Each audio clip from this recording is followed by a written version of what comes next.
Jodak e gwenge maya Karengo kod Ruiru e kachung'od bura ma Madhio e kaunti ma Murang'a dwaro ni sirkal mamalo kod mano mar kaunti mondo ne ni giyudo pi ma ginyalo kuoye puothe kaka yo mar kedo gi midhiero mar kech.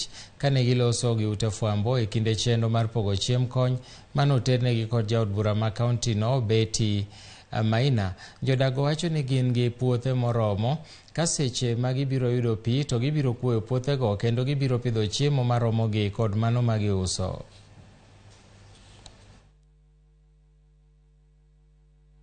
My urge, I would call the government to ensure that we provide sufficient water because we have the water towers.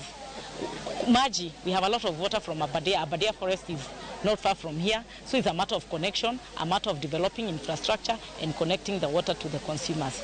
It's a minor issue. When it comes to water to do with irrigation, we have even River Madhio that is a very big river that connects with the River Sagana to downwards to Tana River. So the water, it's when we talk about constructing a water dam, is just a four-wall. We make a four-wall, reserve the water, and then provide water for irrigation. It is a simple issue that can be resolved with the goodwill of the government plus resources. Maji kama itapatikana hii eneo ya Gituge ward, hatutaki usaidizi mwingine wa chakula kwa sababu mashamba yetu iko na rutuba ya kutosha. Mashamba yetu iko sawa ya kulima and it can sustain farming in our pieces of land.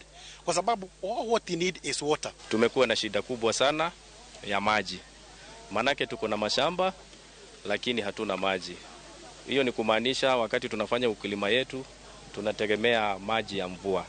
Sasa hiyo imekuwa changamoto sababu wakati mwingine wakati hakuna mvua tunakosa kupata nafaka. So tunaomba kama inawezekana tupate maji hii ya pipe, inaweza tusaidia sana.